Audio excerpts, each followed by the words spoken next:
Dan here, D's Beach Shop. So, we've been watching, I guess, all the... Oh, there's another light under there. Videos on the 55 Chevrolet. We're going back and forth. So, it's actually long weekend right now. So, this is probably a week out, this video now. But we're putting the axles in, and I had some clearance or play issues. And I think I had it solved. And then I called Murr over for his expert advice. Ultimately, now it's the Murr warranty is what the situation is. So anything goes wrong, it's my fault. Yeah. So I ran into a situation where we put it all together. I had the center section in. I pressed the bearings on the axle. There was no interference with the axle. It slid in, was fine. The bearing is pressed on all the way. The race is in all the way. All confirmed by Murr. Everything's right. So I've done everything right. The problem is the retainer that holds the bearing in, there was too much gap between the retainer and the housing or the ears or whatever. So I was doing a bunch of research, and it was funny, Danny was talking because I was on, well, and I'm sure you'll do it this afternoon for me, on Google and on YouTube, and no one's having this issue. Now, a lot of people say, just crank her down and be done with it, which I guess you probably could. At the end of the day, you tighten it until it's got no play, and it's fine. Seems wrong. But I was watching an episode of Roadkill, and old Freiberg there, he had the same situation, and he ended up making gaskets out of cardboard and spacing it out or whatever. Well, the correct term is selective fit shims. Yes. And some people would have a whole stack of them if you did this all the time, but folks like you in the middle of nowhere are making... On a Sunday of a long weekend. On a Sunday of a long weekend is looking at something that is thin, then you can make into the... We may have to go buy some old Dutch chips for the box, is what you're saying. But, so ultimately what we're going to do now, I doubled up the shims that I had, which put it damn close, and it's not bolted together, but I think we're probably on the high side of play. Mm-hmm. But I could assemble it that way, and like so we could dial gauge indicate it, and if it has any play in it. So the goal is zero, according to Murr. Yeah. So if I put it all together with excess shims, and then we put, dial gauge on it, and it has 10 thou of play, we need to take 10 thou out of what we got until it has zero play, zero lash. But at the end of the day, it's a little, I don't know, it doesn't make sense to me why it's not just going together, why it's wrong. I mean, that being said, maybe it's just I don't have these selective shims.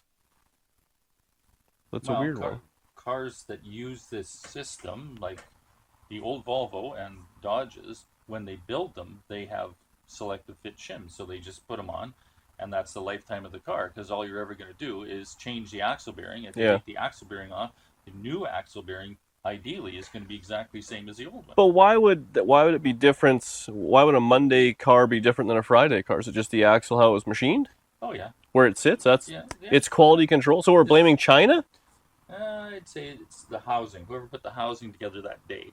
I mean, and also remember that's an old style sort of thing. I bet now with that's probably not the case. CAD CAM systems, everything goes together just perfect because everything's checked with a computer when they do it, and they probably just allow for the fact that it has this much.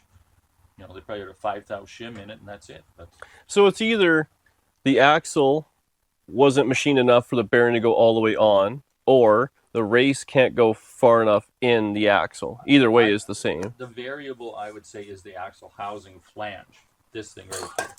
Because that's not precisely put on. I mean, it's put together pretty good and welded. But the axle itself... But the flange is irrelevant. Because the axle can still go further into the diff. Yeah, but it's where it mounts. That's the deal. What do you mean where it mounts? Well, this thing right here. That flange. Oh, but it's all one piece, is it not? Yeah.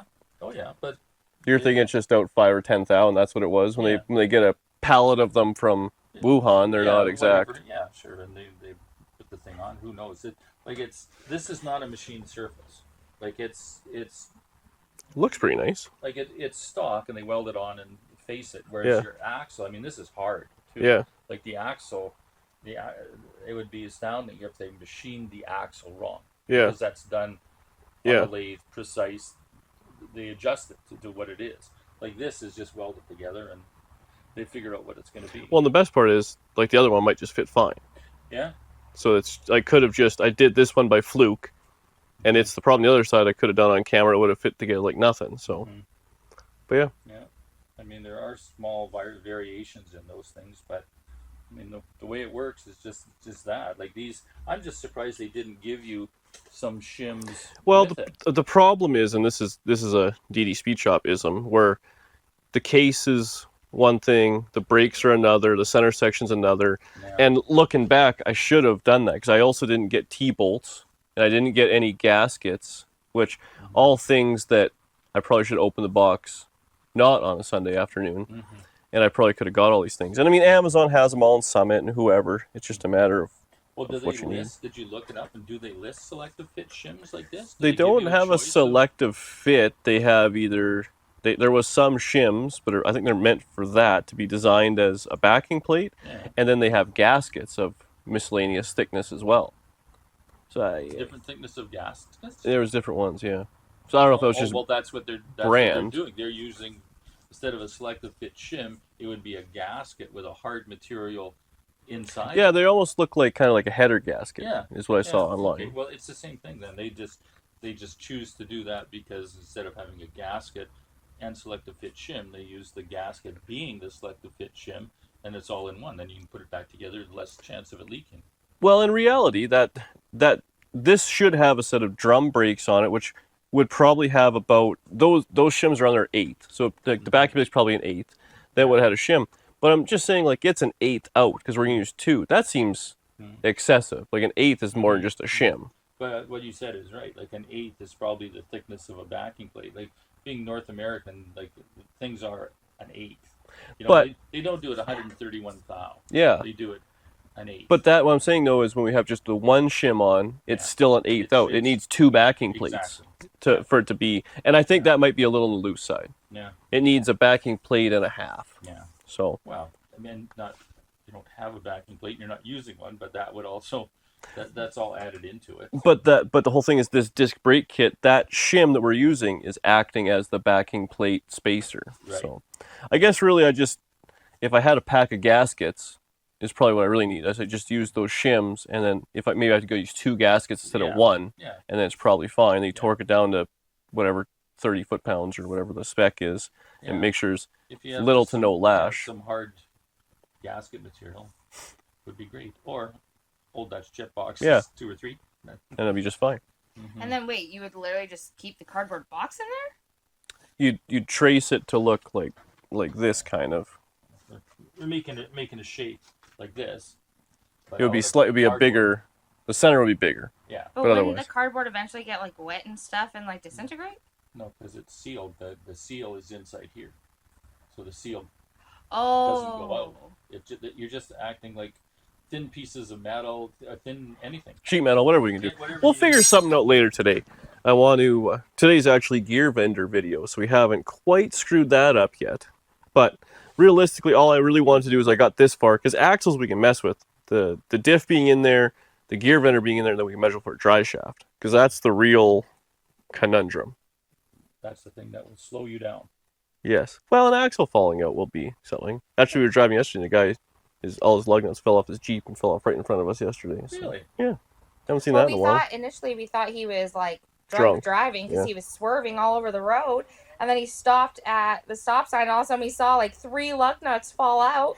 And then Dan honked at him, and he kept driving, going, and then all of a sudden his wheel was like... Well, it was on a Jeep YJ, so super short wheelbase. Like the thing was all over the place. I'm like, how do you not feel that, buddy? But anyways, I just saw a YouTube video of same thing. It was loose, but the guy drove on it so long that the holes wallered out were so big that the nuts eventually fit through that. Oh wow! And the studs were cut halfway through, and it was just like, wow, that must have made a hell of a noise for a long time. But people are people. Sometimes you just turn up the radio and that noise just disappears. Yeah, you open up the headers on this thing and let it rip. Yeah, but you're not gonna hear... well, that's my concern. I'm not going to hear anything. No. See, this is the exact same situation that was on Danny's Chevy 2 gasser, and I fought those bearings because there was actually the same exact situation where I was trying to clamp the retainer on to the housing or whatever, and it was like ballooning everything. And it turned out that the axle was too long, and it was actually smashing in the center section. So I had to cut, like an 1/8 inch or whatever it was, just ground it off, the one axle, and then that solved all my problems. So it's definitely, even though you're buying all the right part numbers, it's not quite a just bolt together thing, which is a little frustrating. Still need a little bit of expertise and like a MER to call to make sure you're not going crazy. Aftermarket parts is just kind of the way it is, I guess, but I don't know. Anyway. And unfortunately, like, you're not doing 10 a day. Well, and that's just it. I mean, this was the first one, and now that I've done it, and I gotta say, actually, the quality's been great, and I like everything it is. It's just you have to... Well, you just need a piece you didn't know you needed. It's like, I'm doing Tri-5 front ends. I buy those, tubular control arms. Well, there's little tricks, you have to learn how to do. Like, you don't use this hardware, and you do this, and you do that, and they fit together like nothing. Right. Versus, or, disc brake kit versus... Like if you have to, like, hit a drawer with your hip to get it open, or, like, slam a door shut, like at a house. Like, it's just the little things you learn. So it needs a little love. But anyway, I just want to kind of get it together, because otherwise it'll eat up that... Well, it won't even eat... The bearing will be fine. The problem is that gasket, or the seal, because that oil seal, when it screws up, you have to take everything apart to put on a $3 whatever, and you're not just peeling the retainer and the bearing off, it is exploding in the press. Yeah. So, yes. See, that is the downside of having that system. Well, yeah, because that's the other thing I was talking about. You can change to a sealed, like, grease-packed bearing. Yeah, an inside seal, and the outside seal is just a dust seal. And then, it all goes together. That's like a Tri-5 is from a stock one. So I could do that yet if this is fighting me or whatever, but it seems like I'm on the right track at least. So there you go. Approval by MER. And when it craps out halfway between here and Saskatchewan, you can have the keys to the tow truck and come rescue me. Problem solved. Well, there you go. Thanks for watching and dealing with our talking it out situation. And if you're watching, you probably already watched this video before, and they're probably furiously in the comments on last Thursday going, "You long hair hippie idiot, this is what you have to do." I did figure out the next day you're just not seeing the video for 4 days later. Or we're both still wrong. And we're still here, and we're still looking at it. All right, we'll see you on the next one.